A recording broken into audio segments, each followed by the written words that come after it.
Olá pessoal, tudo bem?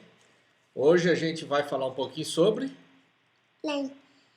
De, de proteína. Nós vamos falar do que, filho? Proteína. Isso aí que você está comendo é açúcar, né? Se Uhum. fosse um bife, né? Que já que está perto da hora do almoço, seria proteína. Mas não é, porque, ó, Não, coisa feia, não é pode ficar mostrando bainha. essa comida, não. Aqui, ó, Então vamos falar pro pessoal aí prestar bastante atenção no que nós vamos falar, é né? balinha. Isso, Mas vocês não podem, vocês estão lá longeão.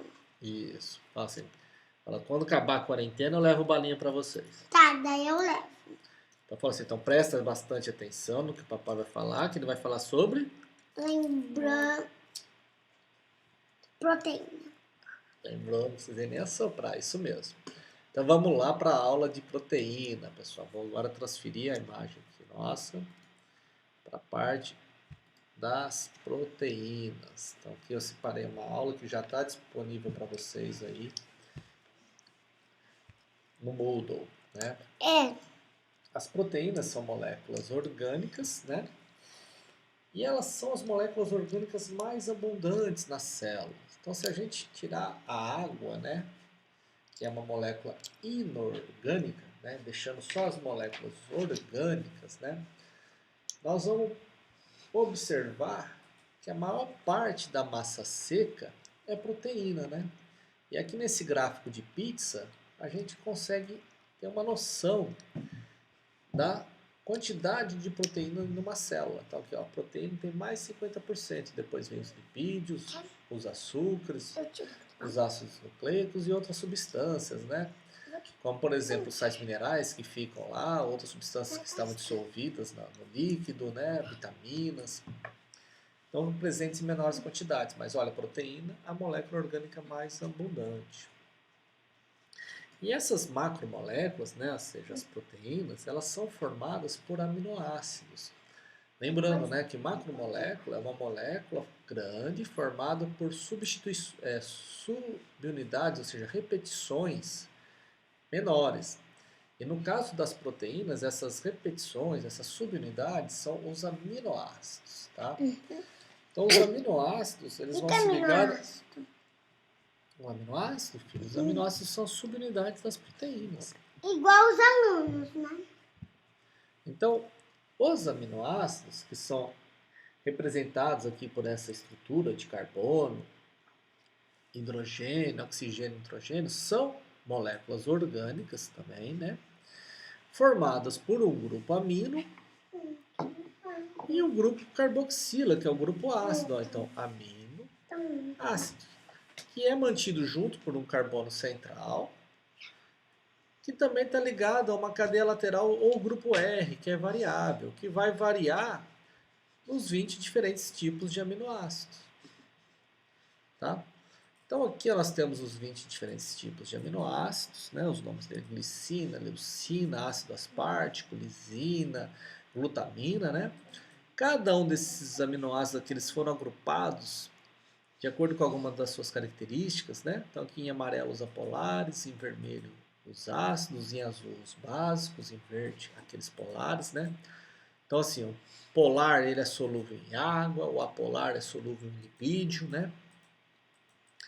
Aí nós temos as características básicas e os ácidos. Esses aminoácidos, quando eles se ligam uns aos outros, eles levam, né, essas características também à molécula de proteína, né? E é isso que vai diferenciando uma das outras. Da água? Já passou do estudo da água? Já foi, agora nós estamos falando de proteína, filho. Tá? E depois da proteína amanhã? Nós vamos falar de lipídios, mas vamos focar na proteína. Tá? Lipídio. Então, voltando aqui, ó, depois de uma interrupção especial, voltando para os aminoácidos, né, nós estamos falando que são 20 aminoácidos, né? Cada um com as suas características lá, né? Mas todos eles com uma estrutura comum.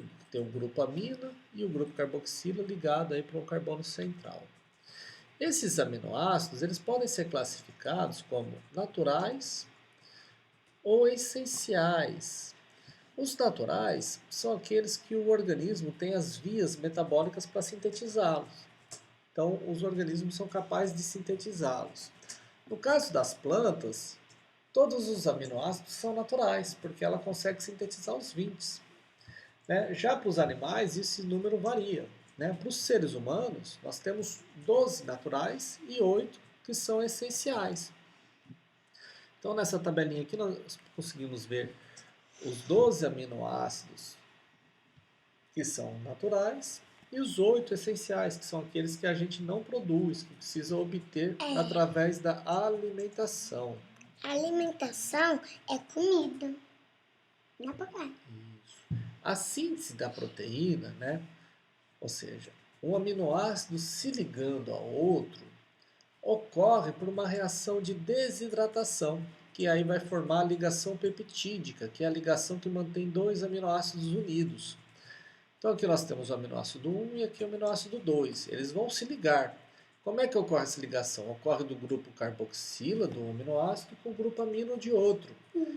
E durante a formação da ligação peptídica, olha o que sai. Sai uma molécula de água. Como perde uma molécula de água, é uma reação de desidratação. O inverso, que seria a quebra dessa proteína em aminoácidos, precisaria ganhar a água.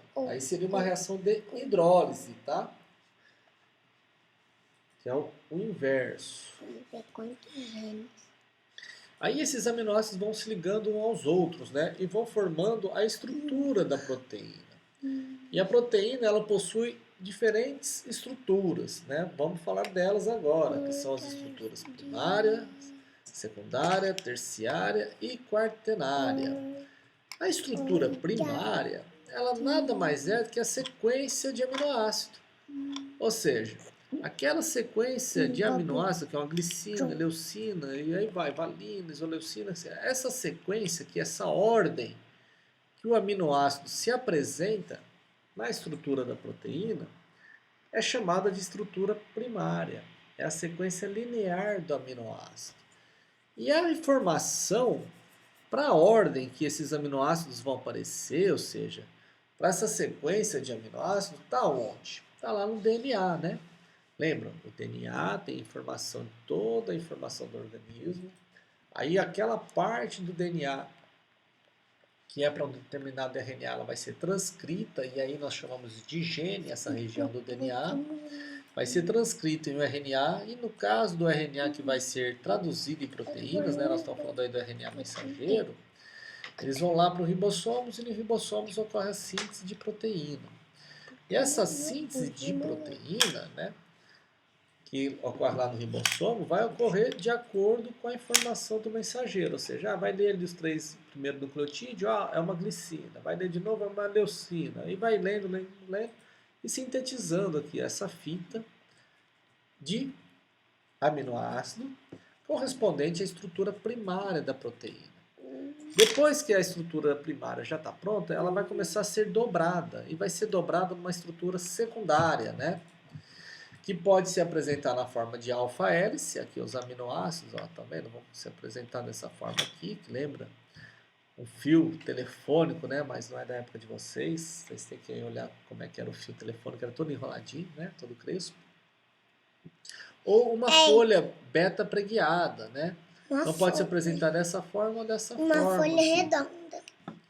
Essa seria a estrutura secundária. E aí ela ainda vai continuar dobrando, né? Os aminoácidos vão formar ligações com outros aminoácidos, vão formando algumas interações, que são interações relativamente fracas, né? Que vão conferir à proteína sua estrutura terciária. Aqui, ó, tá vendo? Então aqui dentro, ó, seria uma representação da alfa-hélice, a estrutura secundária, e a proteína continuou se dobrando, ó, formando essa estrutura terciária. A estrutura terciária é a forma como a proteína está ativa. Então, para a proteína desempenhar o seu papel no organismo, ela tem que estar dobrada corretamente na sua estrutura terciária. Tá? Como foi dito, as ligações que formam a estrutura terciária, elas são relativamente fracas. E elas podem ser desnaturadas. Tá? Elas podem perder o seu papel. Tá? Um exemplo clássico disso é o ovo que a gente frita. Então, na clara está rica em albumina ali, que é utilizada como alimento, né, do embrião. Aí não pode ser um réptil, pode ser uma ave, né? É réptil. E aí, quando a gente frita, a gente desnatura essas proteínas da clara.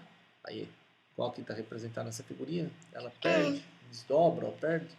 A estrutura primária é mantida, tá? O que muda é a estrutura terciária. Ela é desmontada, a estrutura terciária dela. Ela perde o seu papel e ela fica até branquinha. E depois, se a gente esfria esse ovo, ela não volta a se dobrar da forma correta. Então, o processo de desnaturação, ele não é reversível, ele é irreversível. Então, desnaturou, perdeu o papel, acabou, a proteína já está destruída, né? Aí, uma outra estrutura é a estrutura quaternária da proteína, né? A estrutura quaternária da proteína, deixa eu voltar aqui. A estrutura quaternária da proteína é uma estrutura formada por mais de uma, tá? É aquela estrutura que vai ser formada por duas ou mais proteínas já dobradas na sua estrutura terciária, que vão se unir formando uma proteína com mais de uma cadeia peptídica, que aí a gente chama de estrutura quaternária, tá? Agora vamos falar um pouquinho sobre as funções das proteínas, né? O que as proteínas estão envolvidas? As proteínas podem ser consideradas os faz-tudo, né, da célula. Elas estão envolvidas em diferentes processos e quando não souber qual processo, que tipo de molécula realiza um determinado processo, um palpite bem forte seria as proteínas, tá? Então é a maneira como aquela informação do DNA vai ser executada, como a ordem vinda do DNA vai ser executada é na forma de proteína. Então as proteínas desempenham diferentes papéis, como por exemplo, enzimático, né, catalisando as reações químicas, reguladora, aí, como os hormônios, as proteínas que vão regular o ciclo celular, papel estrutural, né, podendo fazer parte da estrutura dos ribossomos, a estrutura da membrana plasmática, a estrutura do citoesqueleto, né, como transportadora, transportando substâncias tanto para dentro quanto para fora da célula, assim como de um órgão para outro, né, através do sangue, é um exemplo, né? Então a proteína ela vai ajudar a transportar substâncias, o papel de protetora, como é o caso dos anticorpos, né? Nossa linha de defesa aí contra organismos invasores. Existem outros papéis, né? Nós estamos falando só de alguns. E vamos começar falando mais especificamente agora do papel enzimático. Quando a gente falou logo no começo da nossa disciplina sobre as características comuns a todos os organismos vivos, nós falamos do metabolismo, né? E o metabolismo é a reação, são todas as reações químicas que ocorrem dentro do organismo. Lembrem-se dos dois tipos básicos, né? As reações de construção, que são as reações anabólicas, e as reações de degradação, quebra, que são as reações catabólicas, né? E essas reações, elas são realizadas com a participação de proteínas. No caso, são proteínas que desempenham o papel de enzimas, né? São proteínas catalisadoras, que vão facilitar a ocorrência dessas reações anabólicas ou catabólicas, tá? Essas reações, elas até ocorreriam sem a presença das enzimas. Só que o tempo que levaria é tão grande que inviabilizaria a existência dos seres vivos, ou seja, elas não conseguiriam ocorrer na velocidade que um organismo vivo precisa, tá?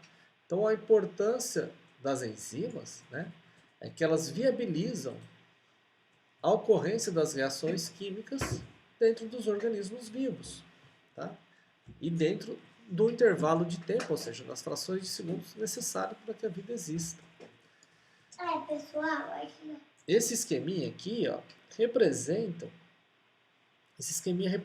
uma reação de degradação, uma reação de quebra. Então a enzima em azul, ela vai quebrar esse substrato em amarelo. Então vamos pensar que esse substrato poderia ser uma proteína. E cada bolinha aqui seria aminoácido, por exemplo.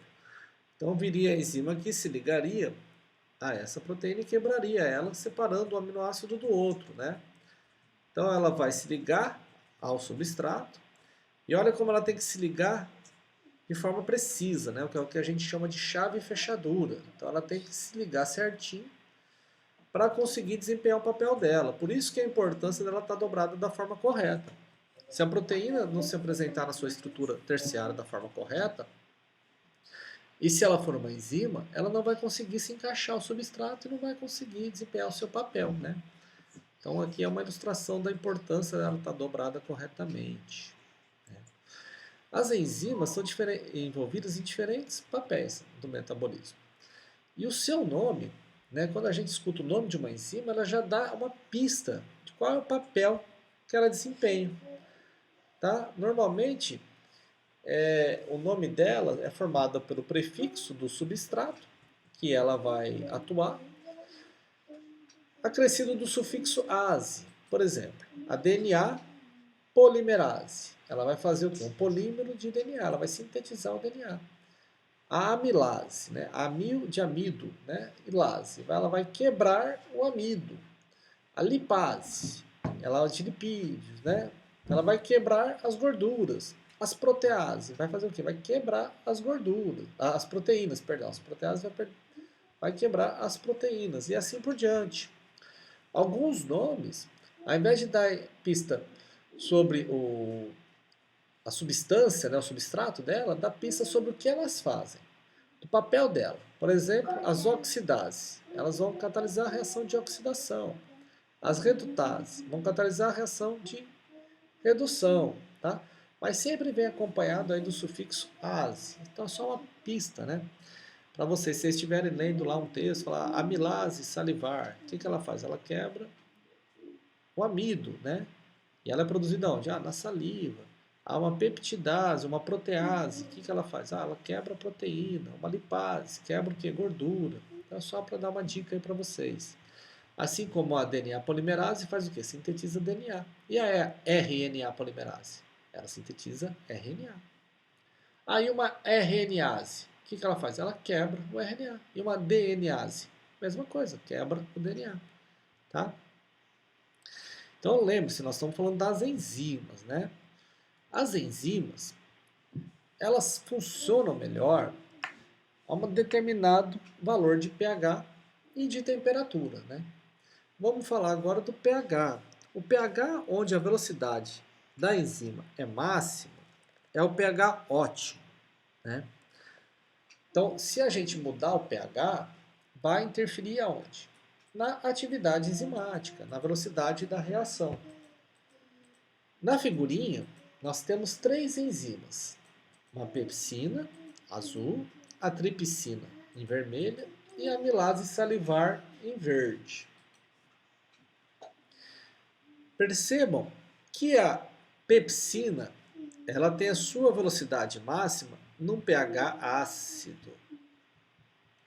Já que a amilase salivar tem a sua velocidade máxima num pH próximo de neutro, né?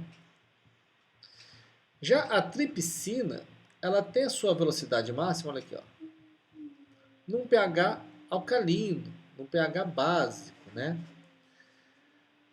Então, se eu desse aqui uma questão falando, olha, vocês têm 3 enzimas, aí eu dou a figura aqui com as 3 enzimas, mostrando o pH de cada uma, e pergunto, onde essas enzimas estão atuando? Na boca, no estômago ou no intestino? Aí eu falo que no intestino o pH é básico, na boca o pH é próximo de neutro e no estômago o pH é ácido. Aí o que vocês teriam que fazer? Vocês teriam que olhar onde que ela tem atividade máxima em relação ao pH. Ah, essa aqui tem pH básico, ácido, perdão, pH ácido. Então ela atua onde? No órgão que tem pH ácido, no caso, o estômago. Aí eu olharia aqui, ó, essa aqui é pH próximo de neutro. Ah, deixa eu ver lá qual que é o órgão, né, a região que eles falam, que o Sérgio falou que o pH é neutro. Ah, a boca. Então ela atuaria onde? Na boca. E aqui, ó, pH básico, igual intestino, né? Aí vai lá e olha, intestino pH básico. Olha aqui, pH básico. Então, essa enzima aqui, a tripsina, seria de onde? Do intestino. Esse é o tipo de questão muito comum de vestibular, tá? Associar as enzimas aos órgãos. Então, vocês têm que se atentar aqui à velocidade máxima e ao pH ótimo, né? Da mesma forma como o pH interfere, as temperaturas interferem. Então, nós temos organismos que são multicelulares, homeotérmicos, como o nosso, né?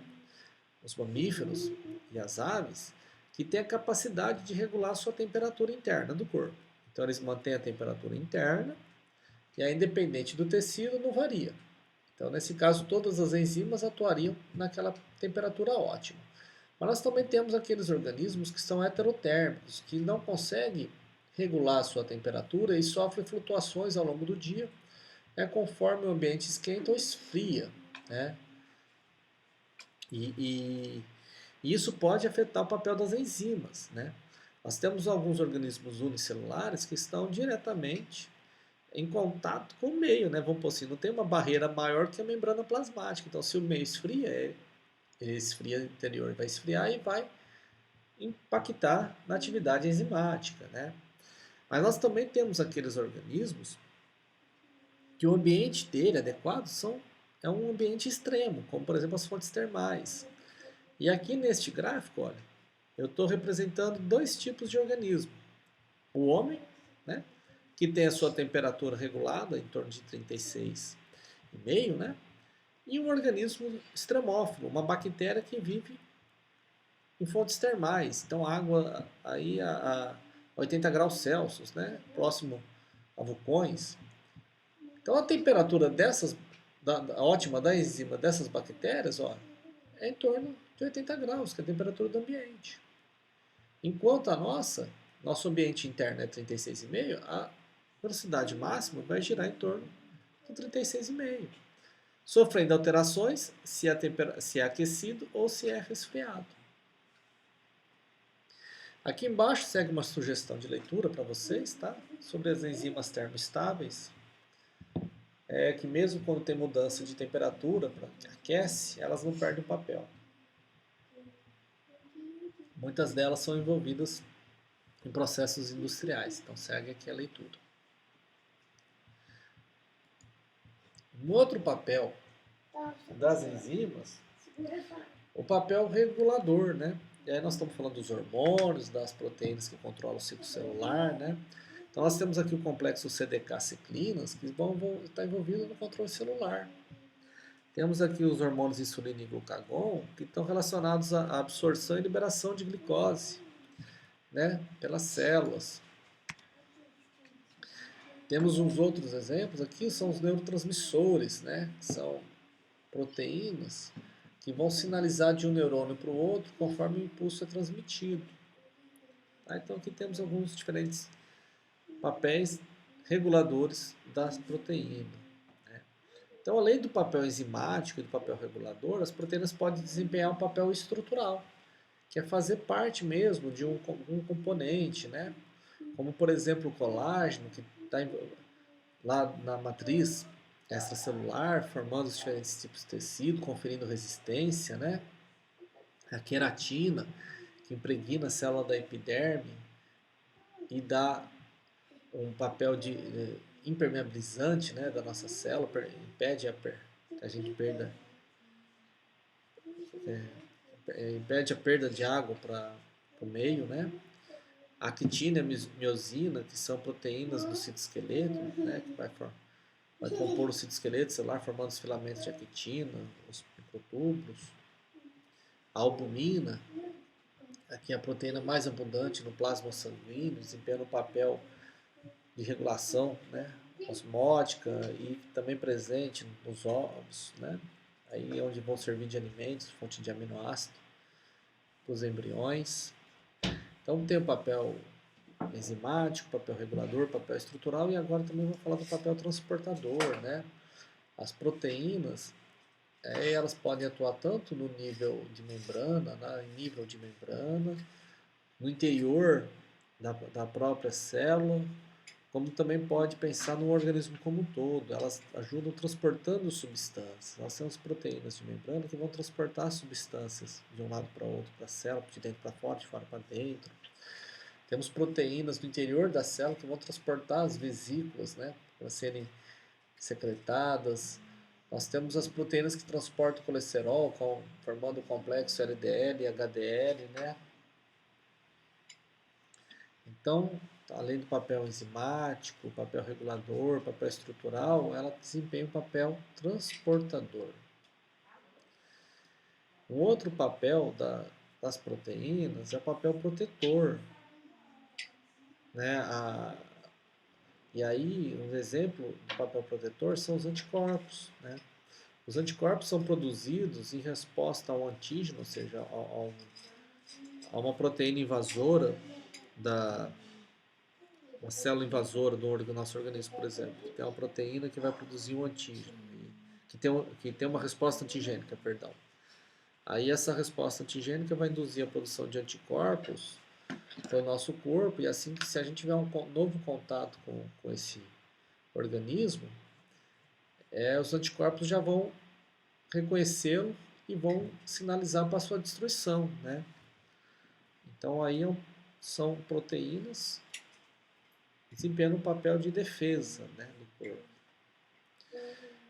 Então a gente falou aí do enzimático, do papel regulador, do papel estrutural, né, do papel transportador, agora do papel protetor, e tem o papel também de conferir a identidade da célula, né?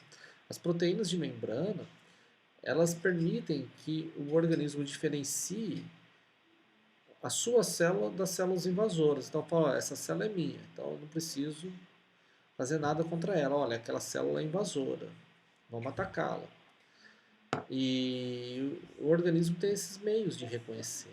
Um exemplo disso é o complexo de histocompatibilidade, né? Que é levado em conta quando vai escolher doadores de órgãos, né? Então, aquelas pessoas que precisam de receber um órgão, né? Para identificar os possíveis doadores, tem que olhar essas proteínas de membrana que formam o complexo de histocompatibilidade, né, que é a compatibilidade de tecido, para saber se vai rejeitar ou não o tecido, né? Então é por isso que a gente tem que falar doador é compatível ou não é compatível, porque as proteínas do sistema de histocompatibilidade são parecidas ou não, são muito diferentes. Então as proteínas também têm um papel de identificar, né, de marcar a célula como do organismo ou estranha, tá? Então, o que a gente tinha para falar de proteínas hoje era isso. Agora, vamos lá fazer os exercícios. Se a dúvida persistir, entre em contato, tá bom? Essa aula, ela pode ser compartilhada, ela não tem fins financeiros, né? E agora eu vou voltar lá pro vídeo para despedir de vocês, né? Então, tô aqui. Filho, você quer falar tchau? Quer despedir do pessoal? Acabou? Acabou, olha lá. Olha que gracinha ali. Tá ele com a cachorrinha ali no canto. Ó. Ele faz questão de participar dos nossos vídeos para dizer que é muito importante, que tem que prestar atenção, né? Porque senão vai delegacia e pra Diretoria, né? pra E fala assim, a gente precisa estudar para aprender, para poder ter opções, né? Porque senão... A gente precisa estudar para ter conhecimento, para ter opção, Aí, para poder ouve fazer meu pai. e poder escolher o que quiser ser na vida, né? Então, pessoal, bons estudos para vocês e até o próximo vídeo. Não, até depois do almoço, Se vocês gostaram, se inscrevam no canal, aperte o sininho das notificações. Um beijo, até amanhã. Tchau. Tchau, tchau, pessoal.